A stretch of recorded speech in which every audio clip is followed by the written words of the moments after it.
buenos días a todos y todas. Les damos la bienvenida a nuestro seminario Fin de la LIBOR, Desafíos para la Transición en el Mercado Local, el cual es organizado por nuestro Comité Legal y Financiero. Mi nombre es Jimena López, gerente general de la Cámara Chilena Australiana Comercio.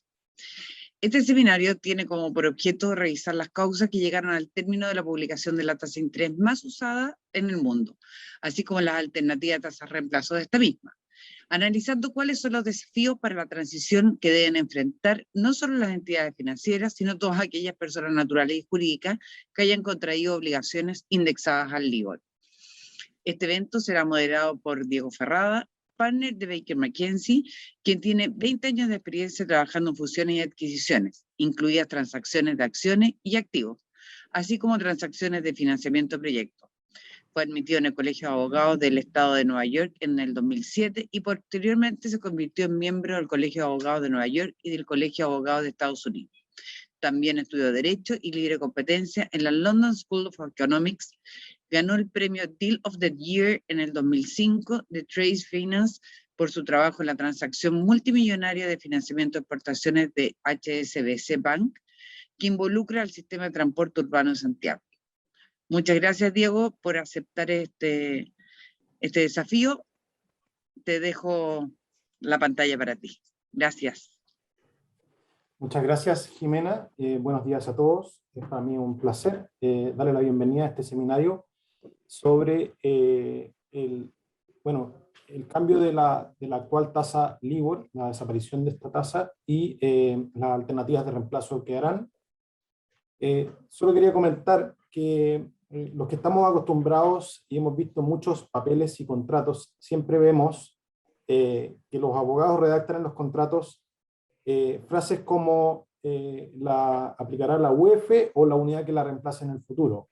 Y siempre pensamos que esto nunca va a pasar, pero curiosamente ahora nos vemos en circunstancias de que la tasa LIBOR, que ha funcionado por muchos años y es la de uso más común en el mundo, va a dejar de aparecer, y esto crea una cierta inquietud y dudas, para lo cual tenemos a importantes panelistas el día de hoy, como son Diego Peralta, socio del estudio Kerry, y María Olga Rivera.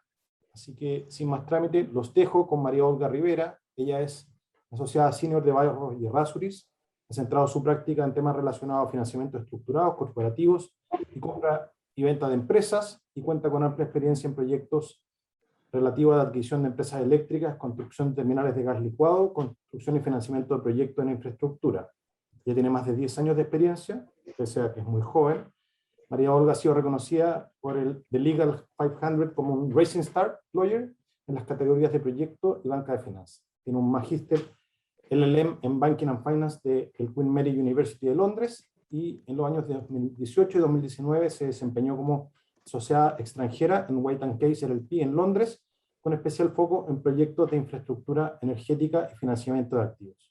Por lo tanto, los dejo con María Olga. Gracias, Diego, por la presentación. Gracias por lo de joven, además. Y quiero, bueno, primero que todo agradecer al Comité Legal y Financiero de la Cámara Chileno-Australiana por organizar este webinar y por invitarme a participar en este conversatorio acerca del término, sin duda, de la tasa de interés más importante y más usada del mundo. Trillones de transacciones hoy día, tanto de financiamientos como derivados, están indexados con esta tasa. Y una de las preguntas que surge primero cuando uno habla del término de la tasa LIBOR, esta tasa tan conocida que a todos nos ha tocado de una u otra forma lidiar con ella, la primera pregunta es, y la lógica, ¿por qué se termina la LIBOR? Y la verdad es que la respuesta a esa pregunta tiene que ver con que analicemos un poco la definición de esta tasa, qué significa la LIBOR, y además analicemos su forma de cálculo, en términos muy simples, por supuesto. Y esto nos va a llevar a entender por qué hoy día, o al 31 de diciembre de este año y luego al 30 de junio del 2023, esta tasa se va a terminar. Así que yo voy a hacer un poquito de historia breve, les voy a contar, les voy a explicar de qué se trata la tasa LIBOR, cómo se calcula y las razones que han llevado al término de esta tasa. Voy a proyectar una presentación.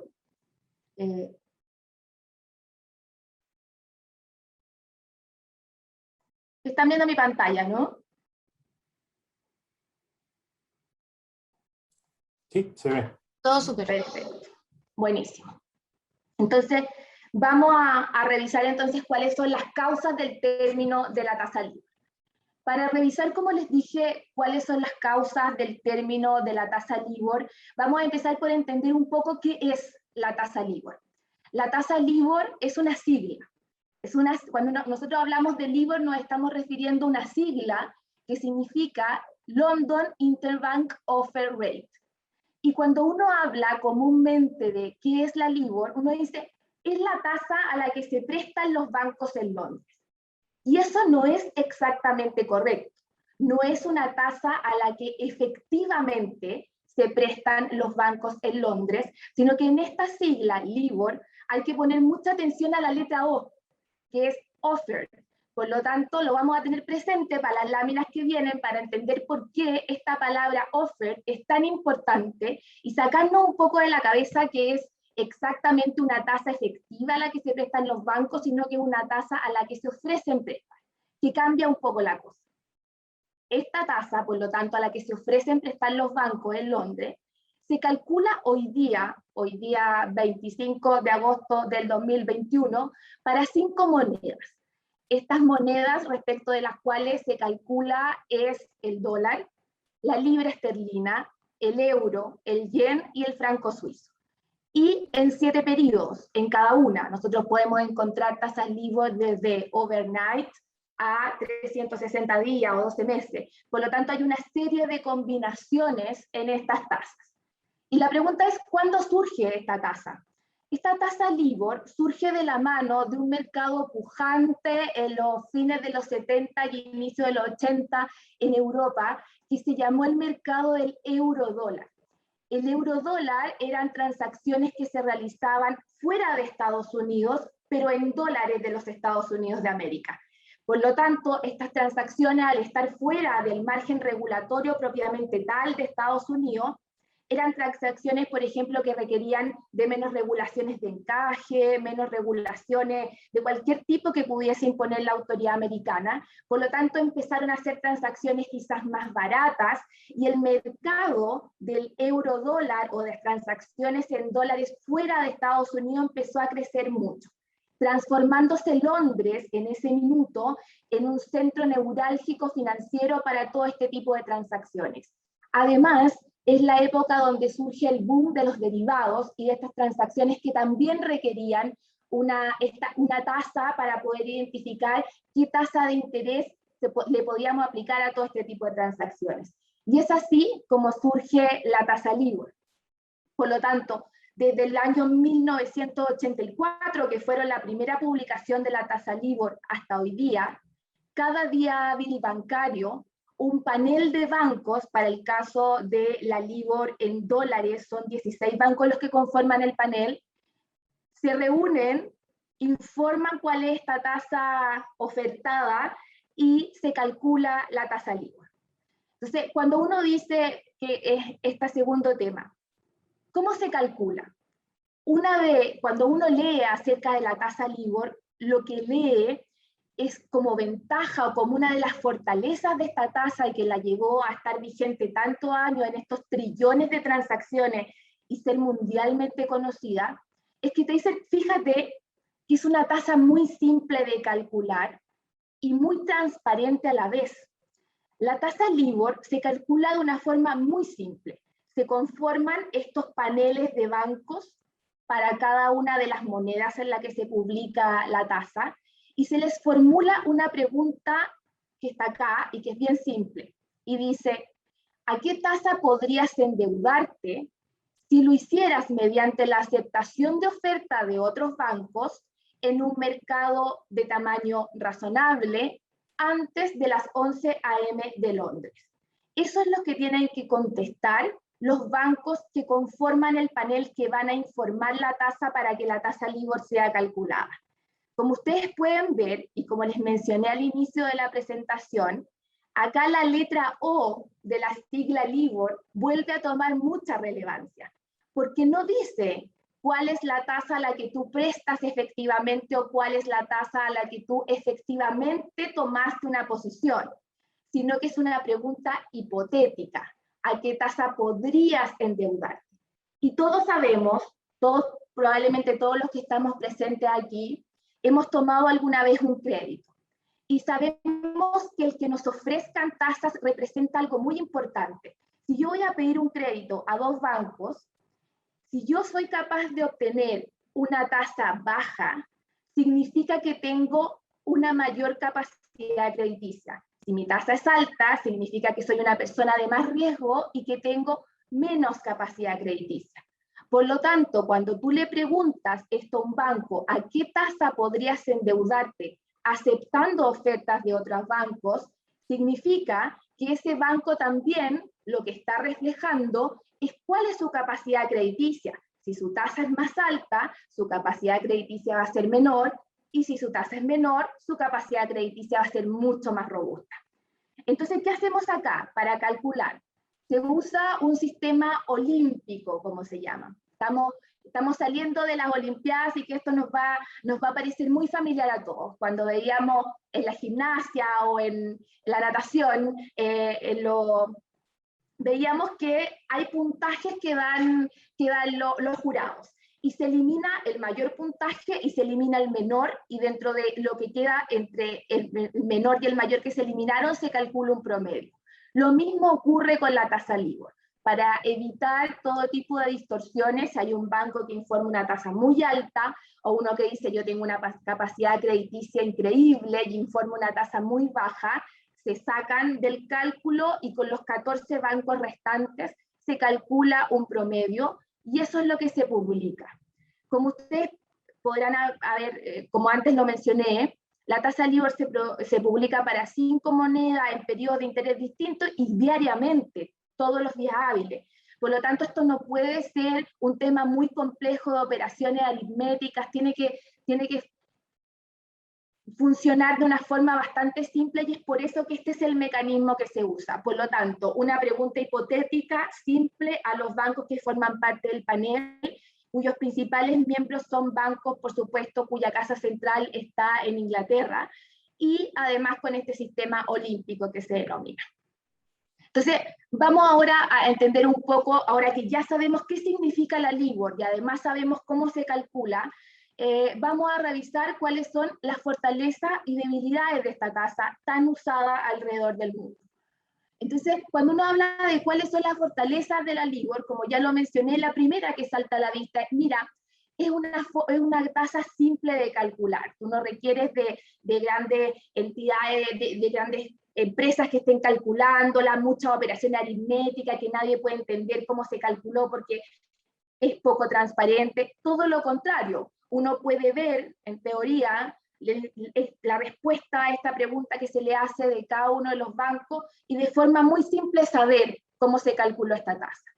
Y además tiene otra ventaja que ha permitido un montón de que se faciliten un montón de transacciones, y que es forward looking, mira hacia el futuro. Y eso es muy importante, porque si yo me voy a endeudar hoy día en una tasa LIBOR, tengo que pagar los intereses en 6 meses, 180 días. Yo el día 1 sé que la tasa para ese periodo de 180 días es un 1,3 más un margen de 0,7, por lo tanto sé que al término de esos 6 meses tengo que pagar un 2% de interés. Y esto ha sido probablemente una de las razones principales para facilitar operaciones y que se use tan masivamente como la conocemos hoy día. Y luego decimos, a ver, pero esto va desapareciendo, la tasa LIBOR se va a dejar de publicar, por lo tanto alguna debilidad tiene que tener. ¿Cuáles son las debilidades de la tasa LIBOR? Y lo que hablábamos antes como una fortaleza de la tasa LIBOR, a veces empieza a volver también una debilidad. Decíamos que era simple, que era en base a una pregunta hipotética, pero precisamente eso puede jugar en contra, porque como decíamos, la respuesta de los bancos es en base a lo que ellos consideran que es la tasa que podrían obtener basados en su capacidad crediticia. Y nadie quiere aparecer débil, por lo tanto, podría llevar a que uno dijese, mira, en verdad, esto yo te informaría un 2%, pero dejémoslo en 1,5, no quiero ser el más débil del panel. Entonces, ahí se empieza empieza a haber un germen de un poco de que puede haber alguna manipulación o algo por el estilo. Por lo tanto, esta pregunta hipotética además es difícil de corroborar, porque como no estamos hablando de transacciones efectivas, si Rabobank, por ejemplo, me informa una tasa, yo no puedo ir a exigir como deudor que me muestre la forma en que calculó o consideró que esa sería la tasa a la que se endeudaría. Por lo tanto, ahí viene una segunda debilidad. Y una tercera debilidad es un potencial conflicto de interés entre los miembros del panel. ¿Y por qué se da este conflicto de interés? En este punto podemos encontrar que hay distintos tipos de conflictos de interés. Los grandes bancos que se prestan en Londres en las distintas monedas en que se calcula la LIBOR no son millones. Tenemos un número acotado de entidades, además que siempre nos enfocamos en las entidades más grandes. Por lo tanto, los miembros del panel que calculan la LIBOR en dólar son los mismos probablemente que calculan la LIBOR en libra esterlina y son los mismos que calculan la LIBOR probablemente en franco suizo. Por lo tanto, son los mismos bancos obteniendo información también de otras monedas, etcétera, que ya es algo que pudiese generar un conflicto de interés. Pero hay otro tema, además, que es no menor, y que es que, como les conté al inicio, la tasa LIBOR surge en los años fines de los 70 y principios de los 80, de la mano de este mercado del eurodólar, pero surge también con algo que todos sabemos que está demasiado presente y que ha revolucionado el mercado absolutamente, que son los derivados. Por lo tanto, estos bancos que conforman los paneles de cálculo de la tasa también son las principales entidades que transan derivados. Y eso pudiese llevar eventualmente a que pudiese existir una manipulación. No existe, por supuesto, una posición corporativa de cada uno de estos bancos en orden a manipular la LIBOR, pero sí pudiese ser, esto está manejado finalmente por seres humanos débiles, que si cierta entidad tomó una posición a futuro de tasas de interés y ve que esto está cambiando, ahí a veces la tentación de informar algo distinto para efecto de no perder las posiciones que se tenía puede ocurrir. Por lo tanto, la simpleza de esta tasa se va transformando también en la debilidad de la misma. Perdón. Me adelanté. Ay, perdón. Voy a volver a la presentación.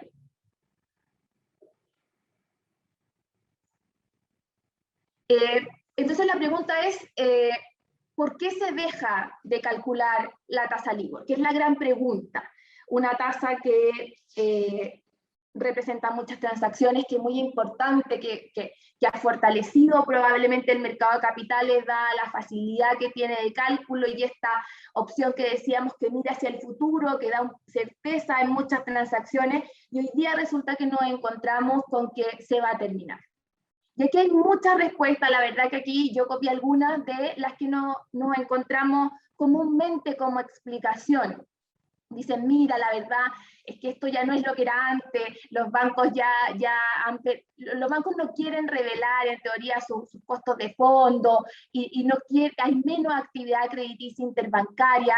La crisis del 2008, por supuesto, mermó toda la actividad que existía en torno a estas operaciones interbancarias, por lo tanto, ha llevado a que la tasa LIBOR hoy día tenga, supuestamente era calculada en base de miles de transacciones que se realizaban entre los bancos y en base a eso ellos calculaban a qué tasas se endeudarían, pero la verdad es que hoy día hay pocas operaciones subyacentes, por lo tanto ha dejado de ser representativa. Esa es una de las primeras razones que se da. Lo otro es, mira, es que ha disminuido la frecuencia y el volumen de transacciones, por lo tanto, no permite sustentar parámetros relevantes para los mercados. Segunda explicación que se da. Pero la verdad es que cuando uno se adentra a entender cuáles son las razones de por qué se termina la LIBOR, uno llega inevitablemente a un punto que es el año 2012, donde ocurrió lo que se denominó en ese minuto el escándalo de la LIBOR. Y esto va de la mano de la crisis del 2008. En ningún caso la eventual manipulación de la tasa LIBOR llegó a la crisis del 2008.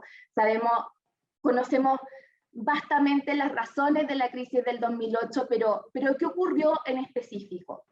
Todos sabemos que producto de la crisis subprime ocurrió algo que no esperábamos que nunca ocurriera. Existió un grupo de entidades financieras que eran denominadas too big to fail, nunca van a quebrar. Demasiado grandes para caer, y decíamos no se las va a dejar caer, Estados Unidos no va a dejar que quiebre un banco o una entidad financiera americana, pero ocurrió. El 2008 empieza esta crisis y lo que ocurrió entre el mercado americano, que fue el primero que se vio muy afectado, versus el mercado europeo, era que Europa o Inglaterra quería mostrar que estaban en una posición más sana que lo que estaba en ese minuto el mercado americano o la economía americana. Por lo tanto, considerando además que hubo un banco que quebró en Estados Unidos que se llamaba Lehman Brothers, y que había un banco precisamente inglés que pretendió comprárselo en ese minuto de la crisis absolutamente. Entonces levantó la mano Barclays y dijo, yo tengo unas espaldas muy robustas, mira mi tasa informada, yo me quiero comprar Lehman Brothers. Finalmente esto no prosperó, pero efectivamente, para efectos de demostrar que el mercado europeo no estaba tan afectado como el americano, se manipularon las tasas el año 2008 durante la crisis subprime. La tasa LIBOR naturalmente debió haber subido mucho en ese minuto, considerando que las capacidades crediticias de la entidad financiera se habían mermado producto de la crisis financiera, mas no subieron mucho, sino que se mantuvieron, y eso daba supuestamente una señal de una robustez crediticia muy grande, pero no era tal. Y el año 2012 aparece esta manipulación, y Barclays dice, sí, lo hice, reconoce, se aplicaron las multas más grandes conocidas a un banco en Inglaterra por estas razones, y de ahí en adelante surge un daño bastante grande a esta tasa, surgen bastantes dudas acerca de la tasa y se empieza a tratar de robustecerla, de rodearla de ciertas normativas que impidan la manipulación, pero lo cierto es que del 2012 en adelante empieza un periodo donde los bancos son cada vez más, no quieren informar sus costos de fondo a la entidad reguladora británica, le cuesta mucho más que los bancos le entreguen la información, por lo tanto esto empieza a ser menos fluido, y esto marca sin duda el punto de inflexión de la tasa LIBOR. Y esto termina con el año 2017, el 31 de diciembre de 2017, la autoridad británica dice, yo a partir del 31 de diciembre del 2021 no citaré más a los paneles de banco a participar en el proceso de entrega de la LIBOR. Y en la medida que la autoridad británica no cita a los paneles, no hay forma de calcular la tasa LIBOR. Esto ocurrió el 31 de diciembre de 2017 y se estableció un periodo de 3 años en adelante, o sea, el 21, 4, perdón, para efectos de terminar con esta tasa. ¿Y qué ocurrió?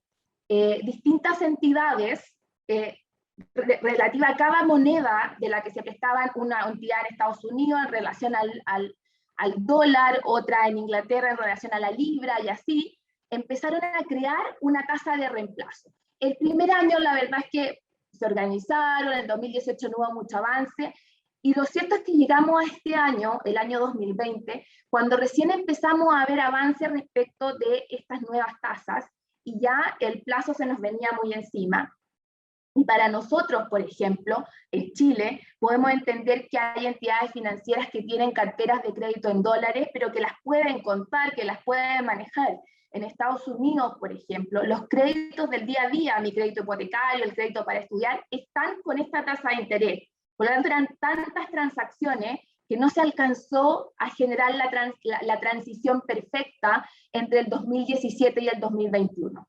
Por lo tanto, se tomó una decisión y la autoridad británica el 5 de marzo de este año dijo, ok, entiendo que están atrasados, pero al 31 de diciembre de 2021 se termina y para siempre la publicación de todas las configuraciones de la tasa en libra, en euro, en franco suizo y en yen. Y para el dólar, los periodos menos usados, que eran de 1 semana y 2 meses.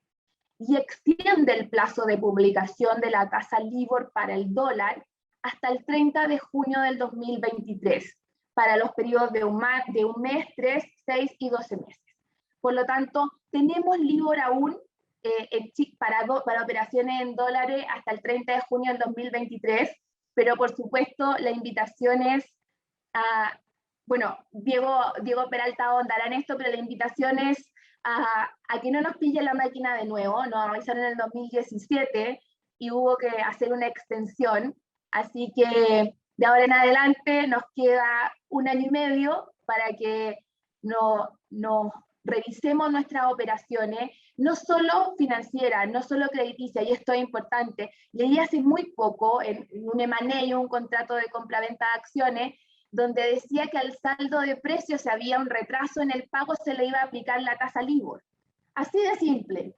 Así que veamos, revisemos, hagamos un ejercicio de revisar dónde nos pega esto para que estemos preparados para el 30 de junio del 2023. Eso es todo por mi parte. Muchas gracias.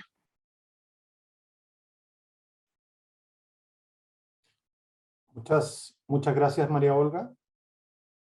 La verdad es que me quedó todo muy claro, pero también me quedaron más dudas que las que tenía antes, porque sin duda esto va a crear muchos conflictos en los contratos particulares y temas que va a ser necesario resolver.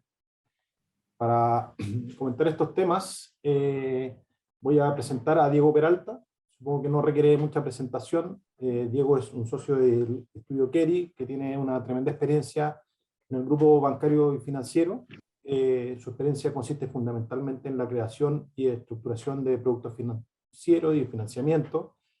Es abogado de la Universidad de Chile, ha sido reconocido en el área bancaria y financiera por varias prestigiosas publicaciones, como Chambers Latinoamérica, Latin Lawyer, IFLR, Who's Who Legal, entre otras. El año 2018 recibió el premio al abogado del año en financiamiento y desarrollo por Best Lawyers. Es miembro y consejero del comité ejecutivo de la Inter-American Bar Association y del Colegio de Abogados de Chile. También es miembro del comité asesor del mercado de capitales del Ministerio de Hacienda, del Cuerpo Arbitral y Centro de Arbitraje y Mediación de la Cámara de Comercio de Santiago, y director de Invest Chile. Asimismo, entre el 2016 y el 2017 fue miembro de la Comisión de la Nueva Codificación Comercial. Durante el año 2015 formó parte del grupo de trabajo de la nueva Ley General de Bancos, y entre el 2000 y el 2007 fue miembro del Comité Legal de Asociación de Bancos de Chile. Así que los dejo con Diego para comentar bueno, todas las dudas que surgen a contar de este importante cambio. Diego. Gracias, Tocayo, por la presentación. Y gracias al Comité Legal y Financiero de Austrian, y particularmente a Jimena y a Camila por esta invitación. Me encantaría poder tratar de resolver las dudas que podemos tener hoy día, pero yo creo que eso es mucho pedir. De modo que no pretendo que ustedes hoy día salgan con los temas resueltos. Lo que sí quiero contarles es dónde estamos y dónde vamos. Infortunadamente mi parte es menos entretenida que la de María Olga, porque no está ese elementito de manipulación, operación y todas esas cosas que le dan sabor a estas presentaciones, de modo que me van a disculpar de la aridez de la misma, pero ¿qué le vamos a hacer? No, nadie dijo que la vida era justa. Cami. Lo primero, como nos dijo María Olga, hay unas fechas que son clave, y que son básicamente el 31 de diciembre de este año, o sea, unos pocos meses más, para todas las LIBORs en libras, euros, francos suizos, yenes y dólares a 1 semana y 2 meses. Y para el 30 de junio del 23, la tasa LIBOR para dólares, que es la que normalmente nosotros conocemos o estamos más acostumbrados a ver. ¿Familia? En esta situación, la pregunta que uno se hace es, ¿y qué va a pasar cuando la LIBOR no esté más? La respuesta es, hay varias opciones y todas dependen de múltiples factores, por lo tanto no hay una sola respuesta para esa gran pregunta. Dada la experiencia y un poco lo que nos contó María Olga, se ha pensado en lo que hoy día se llama tasas libres de riesgo, o risk-free rates, por su nombre en inglés, que es lo que busca determinar efectivamente el valor del dinero en el mercado, pero no a través de estas estimaciones o de estas suposiciones o de estos pensamientos del banco, sino que a través de transacciones reales.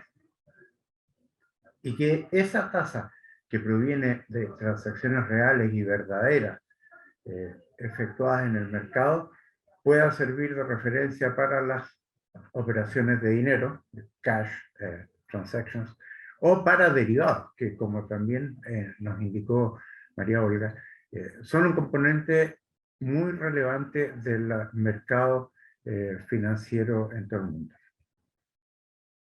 ¿Cuáles son los ideales que uno busca?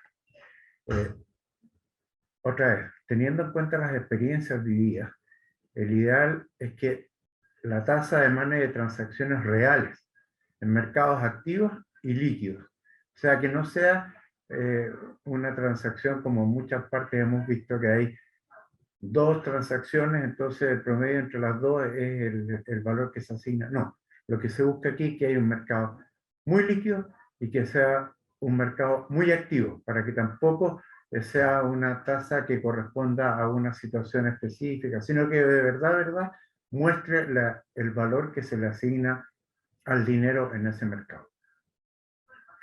Por lo tanto, esa tasa sin riesgo debería ser una fiel representación de las tasas de interés del mercado, esto es, del costo de fondos que tienen los bancos para poderlas a su vez prestar a sus clientes. Y por las mismas razones también debería ser una tasa que esté sujeta a mecanismos de supervisión y control para que nadie la pueda manejar, para que lo que se diga sea efectivamente lo que es y no una especulación, un interesito mío más relevante o menos relevante respecto de esto o lo que fuera. Y obviamente que tenga aceptación general en el mercado para que así pueda efectivamente constituirse en una tasa de mercado. A nosotros nos interesa mucho cuál es el tipo de tasa libre que podemos hablar. Bueno, nosotros tenemos una tasa de riesgo, libre de riesgo extranjera, que es todas las que vamos a ver, y las tasas libres de riesgo propias, que también las conocemos y no me voy a detener en ellas. Camila.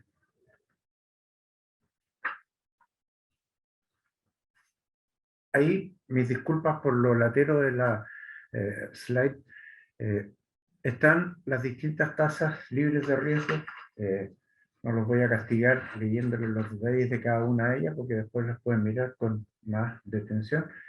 Pero sí les puedo contar que la SOFR, o SOFR como le llaman algunos, es tal vez la tasa más usada hoy por hoy en atención a la cantidad de transacciones que la misma refleja.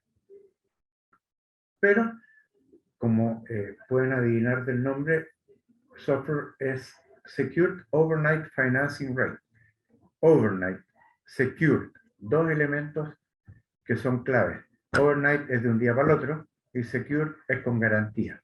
Por lo tanto, las tasas que emanan de este tipo de transacciones son tasas que corresponden a costo de dinero en transacciones de un día para el otro y garantizadas. Después, respecto de la libra esterlina, viene la SONIA, que es Sterling Overnight Index Average, que también es la tasa de préstamos de un día, pero no garantizados para libras esterlinas.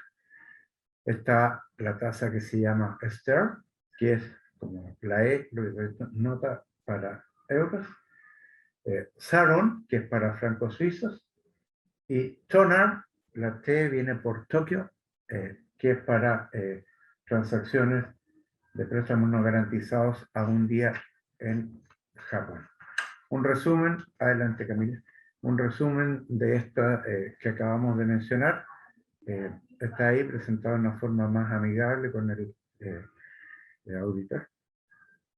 Entonces, esas son las tasas que han venido recomendando las autoridades, y voy a usar la palabra para reemplazar, aunque de verdad, la LIBOR no está siendo reemplazada por ninguna de estas tasas con respecto a las distintas monedas que ahí están referidas. Lo vamos a ver a continuación. Camila.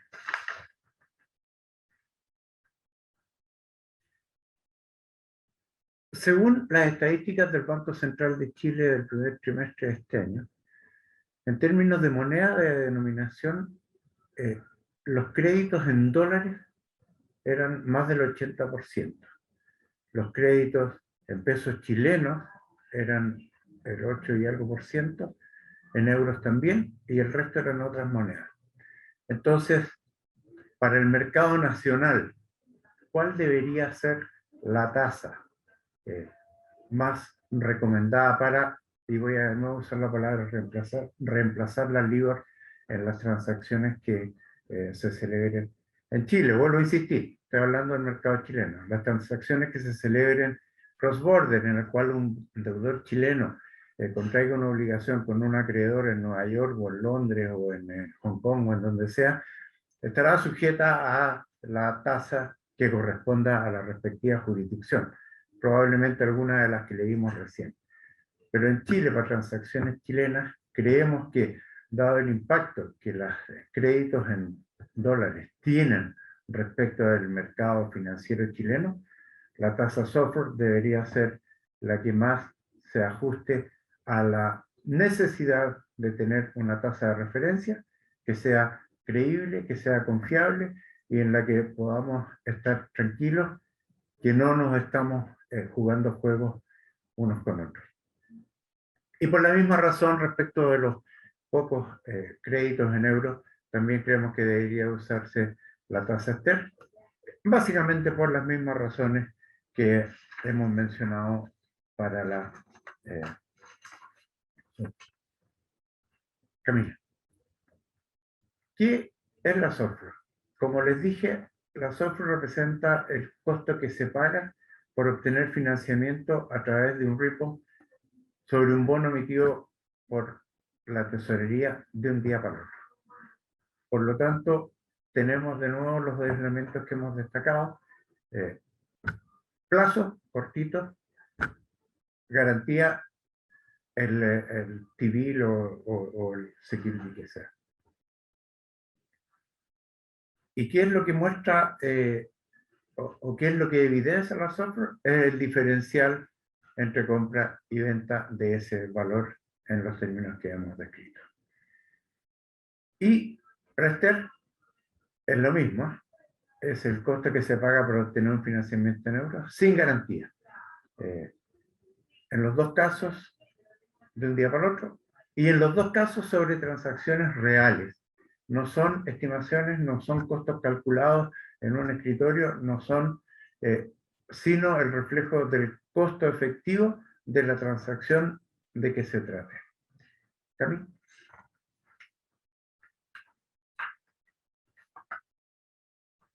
En la software existen alternativas que pueden ser utilizadas. Una, la que ya le hemos dicho, que es la diaria, simple, que es el reflejo del, señor, esto costó el 0,03% de martes a miércoles. Esa es la tasa diaria simple. La software compuesta es una que va calculando, como su nombre lo indica, las tasas para periodos más largos de 30, 60 y 90 días, y también los promedios de la software que son backlooking, para efectivamente mostrar cuánto ha sido el costo de las transacciones en esa tasa. Esta tasa, la tasa de software prospectiva, que ha sido recientemente recomendada por el Comité de Tasas Alternativas para su uso en las transacciones de dólares. Y Camila. No, les iba a contar que esto había sido complementado por la tasa de Refinitiv últimamente, pero eso lo dejamos para otra oportunidad. Como les decía recién, el reemplazo de la LIBOR es más bien teórico. Es qué tasa se va a usar cuando ya no se pueda usar la LIBOR. Porque la LIBOR refleja el costo de obtener financiamiento sin otorgamiento de garantías. Ahora, el costo de obtener financiamiento es, como nos dijo María Olga, relativo, porque no es un costo verdadero de las transacciones efectivamente celebradas, sino que es un costo estimado. Pero como ese costo estimado es el que servía de referencia, al final de cuentas ese era efectivamente el costo de obtener un financiamiento sin garantía. Pero la LIBOR, como también nos dijo María Olga, está incluyendo en su valor, en esta estimación, un componente de riesgo de crédito. Este riesgo de crédito no está presente en la software, ni obviamente en ninguna de las derivaciones de la software simple. LIBOR tenía varios plazos, como lo hemos visto varias veces, mientras que la software es una tasa un día. Y lo del riesgo de crédito que ya lo anotamos recién. Camila.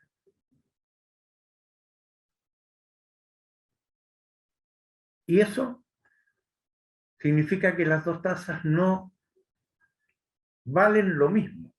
No valen lo mismo porque los plazos son distintos y porque el riesgo de crédito implícito en la LIBOR no está reflejado en la software. Por lo tanto, hay que desarrollar mecanismos para el cálculo que tengan que hacer las partes una vez que acuerden que van a usar software en su transacción de crédito.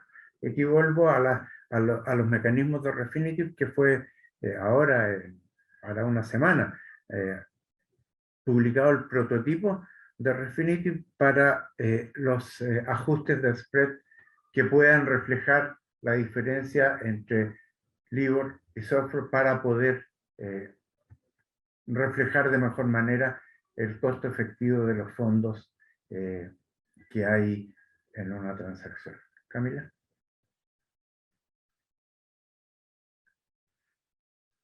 ¿Qué problemas avisoramos en Chile? En Chile tenemos prohibida ahora la capitalización diaria de intereses. La software compuesta es una capitalización diaria de intereses. Algunos opinamos que no, porque lo que se compone de verdad son las tasas. Algunos pueden opinar que es cierto eso, pero que el resultado financiero puede ser muy parecido. De modo que ese es un tema que tenemos que resolver. Después, si es que, como hemos visto en muchas transacciones, es el acreedor el que determina cuándo se utiliza la tasa de reemplazo sin necesariamente obtener el consentimiento del deudor, se puede generar también un problema, porque la tasa que determine el acreedor puede no ser necesariamente una tasa justa, puede no estar ausente de algún abuso. Entonces también ese es un tema que hay que fijarse al momento de contratar. Y hasta hace 2 días había la necesidad de autorización del Banco Central para que los bancos pudieran utilizar estas tasas, cosa que, como veremos, ya no es el caso. Camila.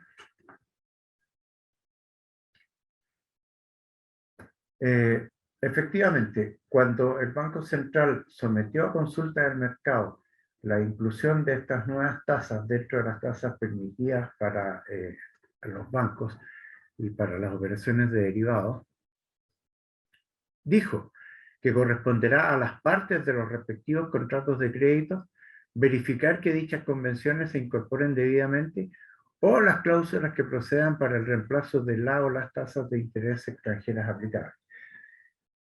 De modo entonces que el Banco Central, cuando buscó la opinión del mercado y hace 2 días, cuando incluyó las nuevas tasas, que son las 5 que les mencioné recién, dentro de las que los bancos pueden utilizar en contratos con personas domiciliadas o residentes en Chile, fue claro al señalar, esto no es una recomendación, no es una sugerencia, esto es solamente una autorización para que las partes puedan libremente acordar y definir la tasa que quieran utilizar en sus transacciones.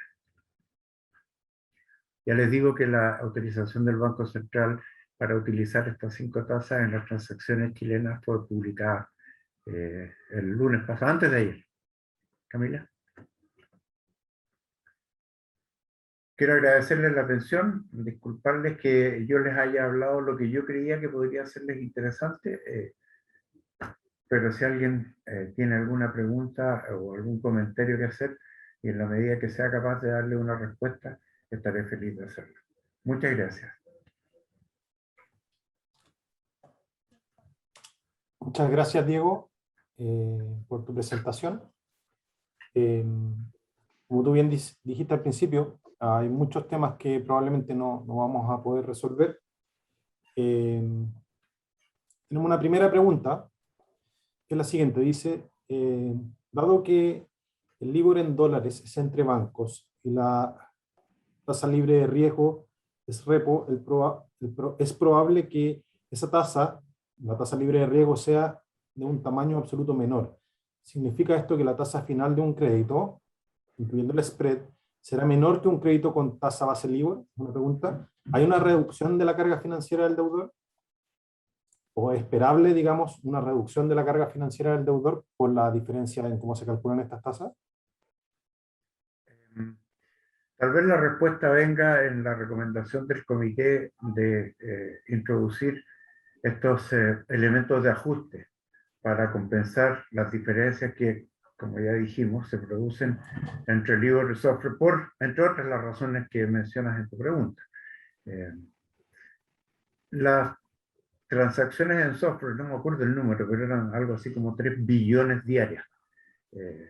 No sé si María Olga sabe cuántas transacciones habrá en LIBOR, pero no me suena que sea un número muy reducido, 3 billones, o 3.000 millones, como tendríamos que decir en castellano.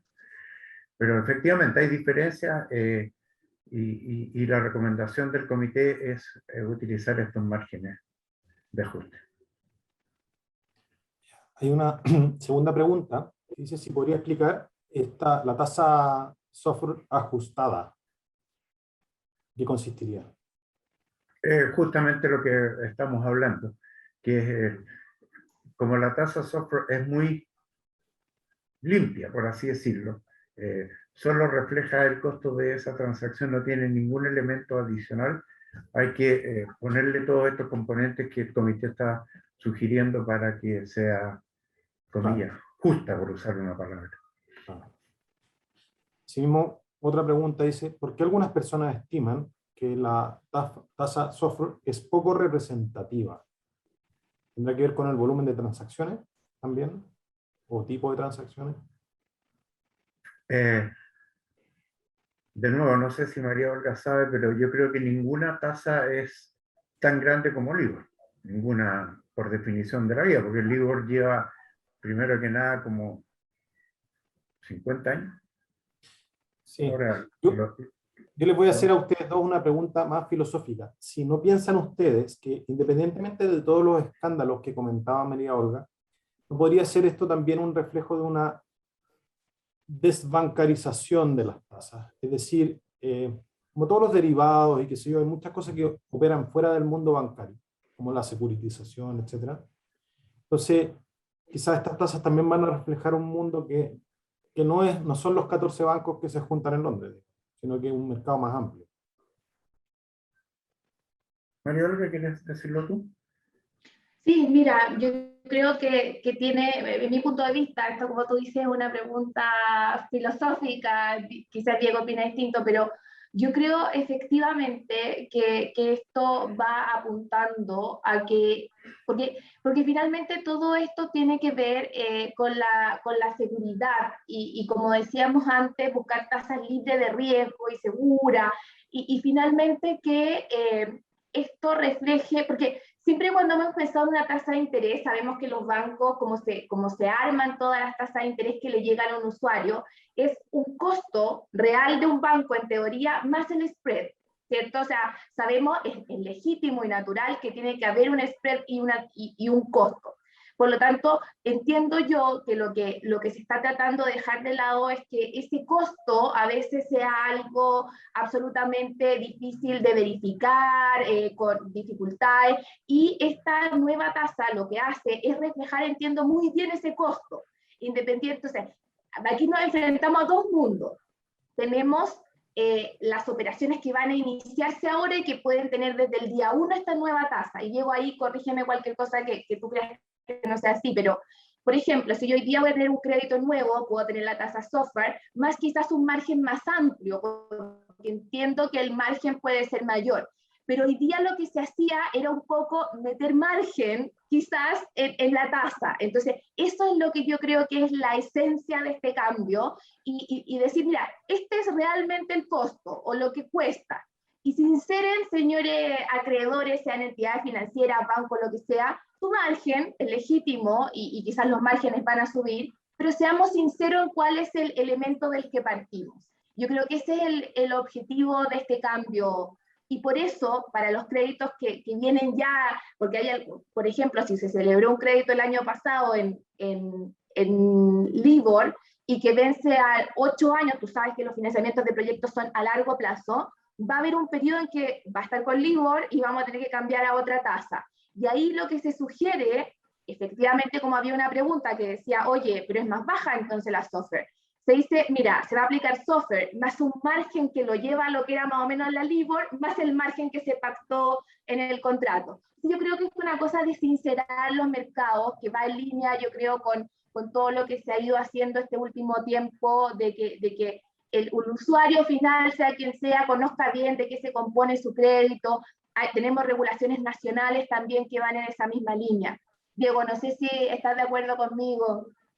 Sí, absolutamente. Y hay un otro elemento que me trajo a la mente tus palabras, que es que los administradores, hoy día la SOFR es el Banco de la Reserva Federal de Nueva York, para Sonia es el Banco de Inglaterra, para Esther es el Banco Central Europeo, para Sharon es la Swiss Exchange, y para Tonar es el Banco de Japón. O sea, ya no, el mercado ya, alguien le dijo, oye, ¿sabes qué? Ya no lo hiciste bien. Hay una desprivatización. Eso es un elemento muy poderoso, a pesar de la pregunta, o sea, más que a pesar, en relación con la pregunta que hacía Diego respecto de si era o no era una desbancarización. De hecho, más que una desbancarización, que a lo mejor sí, porque habría que mirar los números y eso no los tengo en la mano, es una desprivatización de la definición de las tasas aplicadas, lo cual es mala nota. Bueno, con estas reflexiones yo creo que terminamos, que estamos en la hora. Jimena, no sé si quieras hacer una despedida. Muchas gracias. Primero agradecerle, uno que no está mucho en esto, quedó bien clarito, como yo siempre digo, no, lo hicieron en fácil, en abogado, así que mucho mejor. Espero que todos que hayan quedado contentos con la respuesta. Feliz de que nos sigan en nuestras redes, por favor, tanto en LinkedIn, en Instagram, en Twitter y sobre todo en nuestra página web, porque todos nuestros eventos están siendo grabados y después los vamos a subir a la página. Así que los invitamos a volver a verlos porque están grabados. Diego, a los dos, tanto Peralta como Ferrada, 1.000.000 de gracias. María Olga, como siempre, te luciste, al igual que los Diegos. Muchas gracias por participar.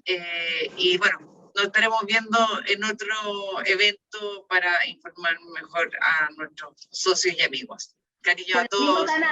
En este mismo canal y hasta la misma hora. Muy bien. Que esté muy bien. Chao, chao. Igual, besitos. Muchas gracias. Chao. Gracias. Adiós. Adiós, chao. Adiós.